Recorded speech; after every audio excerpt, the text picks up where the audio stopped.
Welcome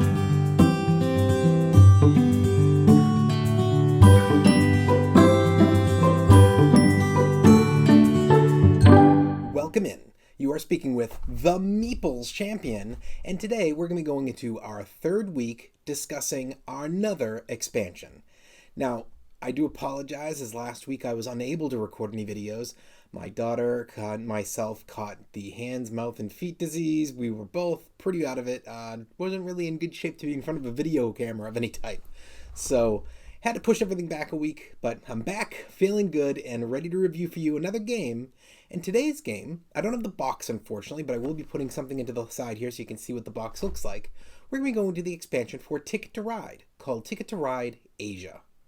Now, Ticket to Ride Asia is a really interesting flip on what the regular game is, as normally, I enjoy playing Ticket to Ride at max player count, so 5 players if possible. 4 is okay, and I like playing that game for the idea of it's very simplistic. You know, you're drawing cards, you're getting new missions, you're placing trains, you're going until eventually somebody runs out of trains, causing the end of the game. Are you making the longest route? Are you trying to get as many of your missions done as possible? Are you just trying to get the big 6 train carts down for the big point payouts? There's so many ways to approach it. In Ticket to Ride Asia, your map slightly changes. You're going to get a few little options there that are going to take on more of a Ticket to Ride Europe type of approach, a little bit of tunnel options. But the big shift is the fact that this game goes to 6 player. Now, I was hoping it'd be 6 individual players, but this game actually took a different approach, as instead it does 6 player, but 3 2-player teams. And the idea is that on your turn, you can collect your cards, your partner can collect their cards, and then you also have a shared deck. So you can't show your partner your cards. Your partner can't show you their cards. But you both can look at and use a shared group of cards as well. And that's where you can be adding cards there, pulling them for yourself, to try to work together to kind of communicate your information of what you have, to try to make it so that if you're good at your memories, you know what the other person has in their hand because you've watched how it's progressed through the game. And now you know how to attack the board. I really like this game. I think that it's a fantastic shift on the play style. And while, yeah, it doesn't give me what I want, which is to have the 6 individual players facing off against each other, it allows the 6th person in, and you're not all working in some kind of a co-op. And it's just 3 teams. That's acceptable to me. Well, that's the basics of the game, but why don't we jump in? Let's talk our 7 categories and see where this game lands for us.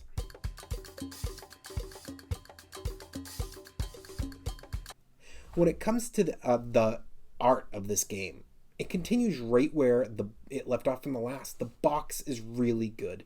The board is good. The card art, I mean, it's the same cards as before. You're getting a little bit of a shift of deck, but in general, it's all really good art. Thumbs up.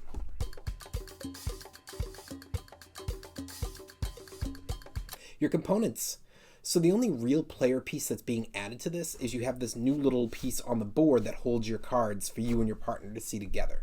So while you have your hand in your hand, they have theirs in their hand, there's this board in the middle that's going to be there to prop up cards that you both can look at the same time. I think that that's a really nice addition. It's just wooden. It's nothing special about it, but it's a good piece. Otherwise, the components continue right where they're supposed to be. Thumbs up.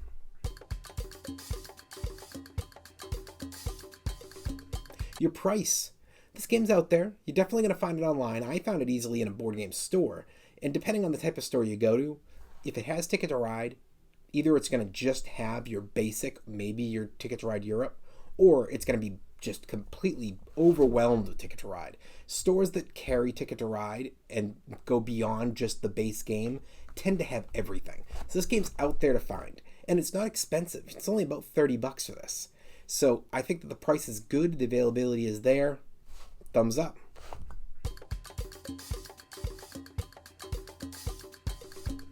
Your difficulty.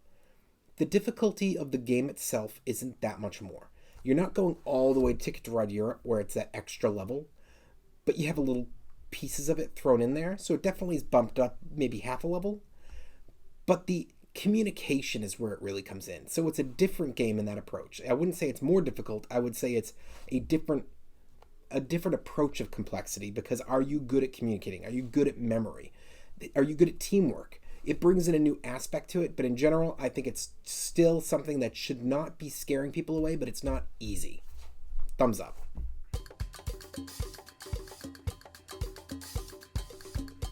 replayability.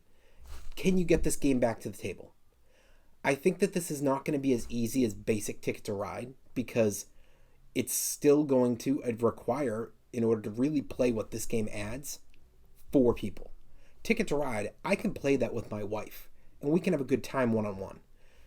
But if you're trying to play this game 2-player, for what it's really bringing to you, yeah, you can go bring the board out and play it 2 players one-on-one. It's not like you're not able to. But that's really not what the game's purpose is. The game's purpose is supposed to be this new playing style, which requires teams, which therefore requires you to have 4 people. So the replayability is not quite as strong as basic Ticket to Ride, as your minimum player count has doubled in order to get this to the table. So it's good, but I'm going to have to give it a thumbs down there. It's not as strong as you would have liked. Your keys to victory. Nothing's changed. You're still trying to get your cards down. You're still trying to get your missions completed. You're still trying to get your longest route. You're still trying to be able to get as much out there as possible and build your points before somebody has signaled, okay, enough cards are down, we're almost done. So to me, the keys to victory are still there. Thumbs up.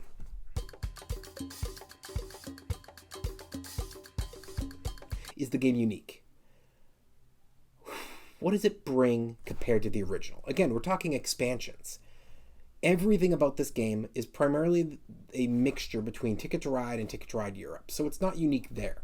It's teamwork set up. That's where it's unique. Is it unique enough, though, compared to other expansions? Within the Ticket to Ride expansions, yes. I don't know of. I mean, there's a lot of them, and I haven't played them all. But I don't know of other expansions that truly bring in this 2-player setup. But compared to other games expansions, I can't really think of one off the top of my head that an expansion all of a sudden makes a game go from being solos, a bunch of people playing individually against each other, to becoming teamwork. So I think it is unique. Thumbs up. Overall, what do I think? It's a nice expansion. If you've got a big family that really likes this game and they want to get it out to the table, and you find that you have maybe 1 or 2 people more than the game allows you to play, it's nice to have this expansion to give you the option of, okay, now we can play 6-player. Yes, we can't play individually, but we can play 6-player. I think that that's a really nice addition, and you got to take advantage where you can. You got to find ways to try to mix up games that you have in your collection that work for the large groups within your family or friends, and I think that this one does that. Well, it has been week 3 of our expansions breakdown, and we've been talking about the game Ticket to Ride Asia. And you've been speaking to the Meeple's champion. Like, share, subscribe, and check down below in the description where I'll be adding an Amazon link in case you want to get this game for your collection. Until next time, I'll talk to you tomorrow.